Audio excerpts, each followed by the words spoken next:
business decision. Now, reports out of Pittsburgh say Harrison tried to get released from the Steelers because of a lack of playing time. He reportedly slept and snored during meetings and told teammates he was trying to get traded, released, or placed on injured reserve. Yesterday, Harrison's former teammates did not hold back when they were asked about him. Let's take a listen. He erased his own legacy. Let's be serious. Erased legacy, really? It's pretty strong. You don't think so? You tell me, it's your locker room. I would think so as a fan.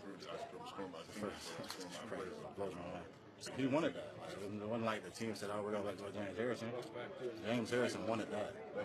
You wanted out? Yeah, I mean, it's funny to read the stories like it's something that he wanted to do. You know what I'm saying? Like, it's not like, no, they got together and said, "Oh, we're gonna go cut James." Like, no, that's not what happened.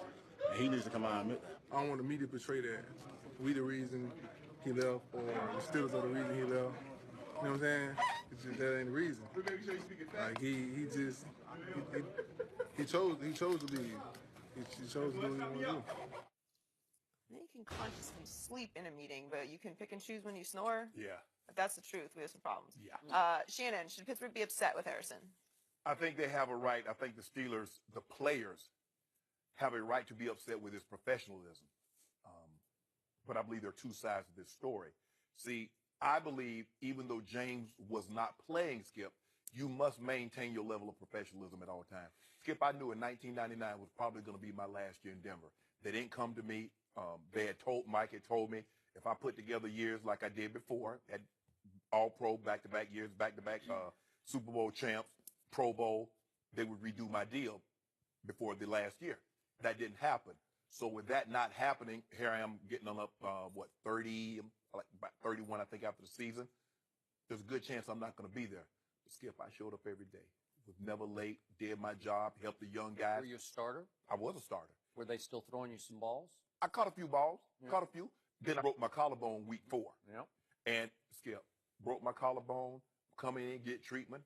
I go to meetings still. I'm in meetings. Mike come in like, what are you doing? I'm like, I'm in meetings.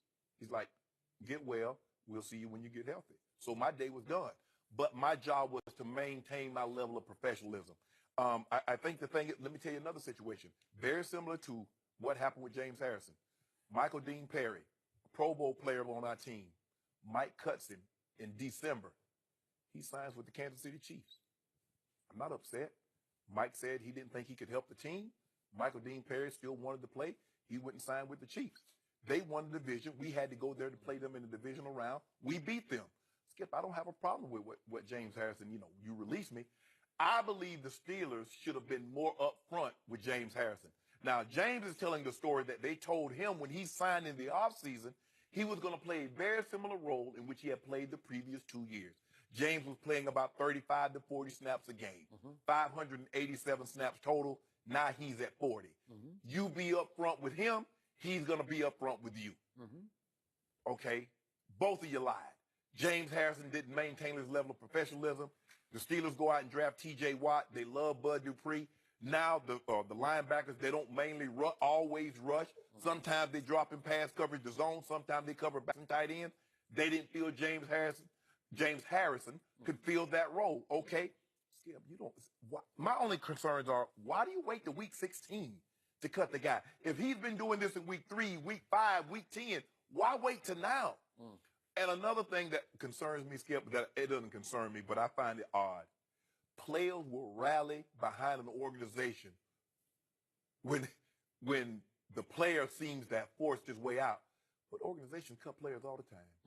And the first thing they holler, hey, that's not my job. You got to take that upstairs. Now they want to come out because you know what this is about, Skip.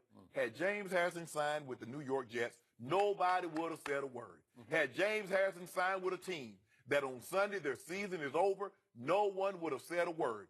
It's not that James Harrison was sleeping in the meeting. Yeah, I'm sure they're upset about that. I'm sure, because he was a professional. If I got to pay attention, you should have to also. Even though you're not playing, you're still collecting that check. Skip, this has everything to do with not that he signed, who he signed with. Because this, I mean, when you look at it, one check, he's getting a week 17 game check, and then he'll get playoff money. That's the only obligation that the Patriots have to James Harrison. So there's blame on both sides, Skip. James got to be professional, But the Steelers, if you told him he was going to play a very similar role, and even if you see what, you watch him in practice, you watch him on tape, and you're like, he's not the same guy, I think you owe it to him. I think he's been there long enough. You owe him that much to say, James, you're not the same guy, and we're going to move in a different direction. Sure. But you don't wait to week 16 and cut the guy, and then I expect him to go get another job. Okay, so I hear you about professionalism, and I'm not going to condone what he did if, in fact, he was falling asleep, or even that some of the players saying he was missing meetings. But here's the point. James Harrison, once upon a time back in 2002, was an undrafted free agent out of Kent State, signed by the Pittsburgh Steelers, and then cut 3 different times that year by the Pittsburgh Steelers on and off the practice squad. He got cut by the Ravens, too. He did. He went to the Ravens, and then in 2013, he got cut again by the Steelers over a little bit of a contract impasse, and he went to Cincinnati briefly, then returned to the Steelers. So the point is that this is cold-blooded business. He's lived it, man. He's been cut now a grand total of 4 different times. This would be the 5th. 5 times by the Pittsburgh Steelers. So I'm gonna take him at his word, and I'm gonna say I have some sympathy for James Harrison. I have no sympathy for anything I just heard from anybody in that Pittsburgh Steelers locker room, because James Harrison says after the first week of this season, he went to Mike Tomlin and said, "Oh, now it's clear you're going to go with the younger guys. So just let me go. You go your way," he says, "and I'll go mine. Let me go somewhere else and play, because it's clear you're not going to play me," because he didn't play in the opener. Well, they said that Mike Tomlin said, "We got a role for you. Just hang on." Well, he hung on until week 6, and they did play him some at Kansas City when he got his 1 sack.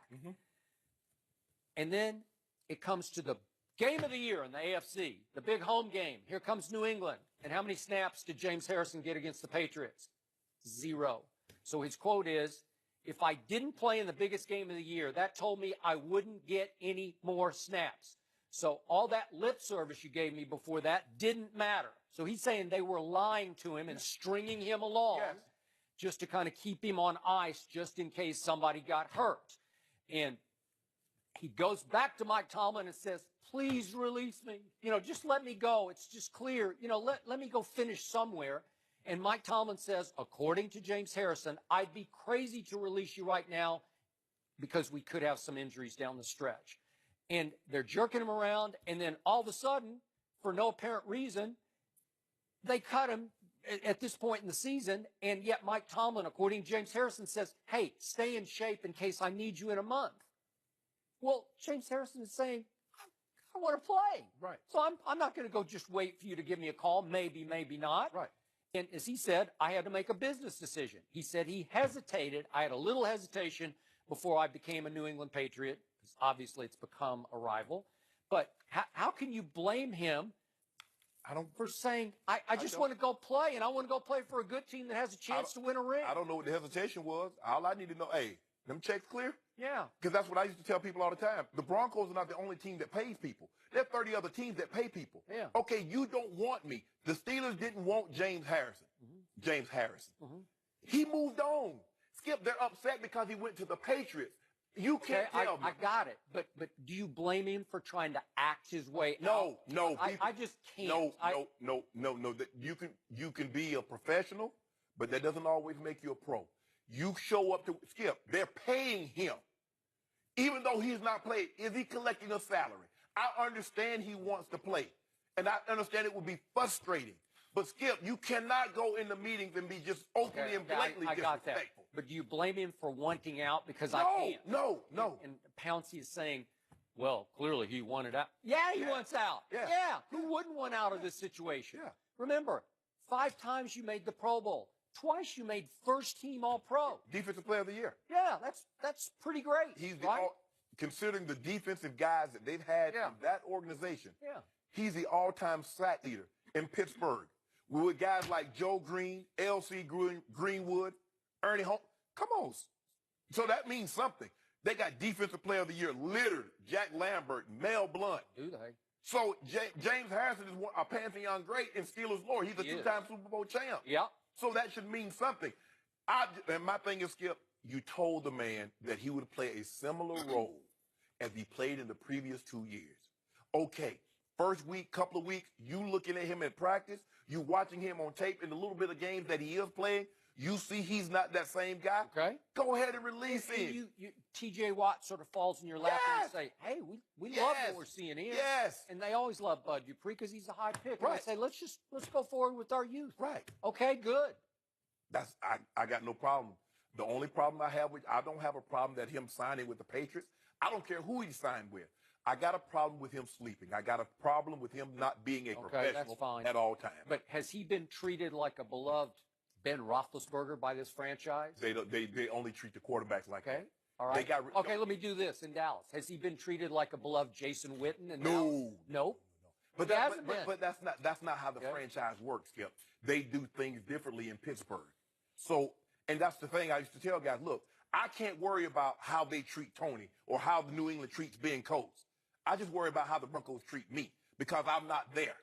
So I don't worry about how they get treated or how much they're making. I just want the Broncos to treat me fairly. Okay. All right. So was James Harrison in the end, was this kind of a spite move on Yes. his part? Yeah, sure. Did he deserve to have a little spite to want to get even with Mike Tomlin? Yeah. Joy. I mean, let's be real, Joy. If you were to break up with someone, you ain't gonna just go get some Joe. You try to get you a nice strapping hunk of a man making. You gotta upgrade. Yeah. That's what get them, Skip. See, that's how you get them, Skip. You know what makes people, in situations, no matter what it is, success. He went to look at them. Now, Pittsburgh's number 2 seed right now. I'm going to a team that's more successful than you. Mm-hmm. So what you do? Well, Steelers do have more Lombardis, so. Yeah, they got more. They got but The 5 in the Steelers last team week. always has some drama, huh? Yeah, it is. It's weird how the locker room under Mike Tomlin just runs amok occasionally. Just sort of goes. Well, they voiced their displeasure. They didn't like, but here's my thing. When James Harrison was sleeping in the meetings, when he was snoring, did anybody address it with him then? Don't wait till he leaves. Well, we might not find that out, but, who's walking up to James Harrison telling him about that is a fact. But in the end, what I want to hear from all the Steelers is, we're going to go kick his spine. Right. You know, right? I mean, Okay. that's how I handle it, Skip. If I had a problem and somebody was sleeping in the meeting room, especially because I don't know what's going on in the defensive meeting room, but if they was in the offensive meeting room, They should have had one of the rookies go tell him to wake up. No, I ain't gonna look. I'm gonna tell him. That's my as a leader, Skip. Well, I don't know, but he's the senior leader on that defense, Skip. So who's gonna go unless you shake here? There's no loyalty in sports. It's a very It's a difficult fallacy. balance, and it's for fans, and the players have to buy into it. I get it, but James Harrison did what he had to do. Because the Steelers are not moving anywhere. Players are going to come and go. All these players are come and go.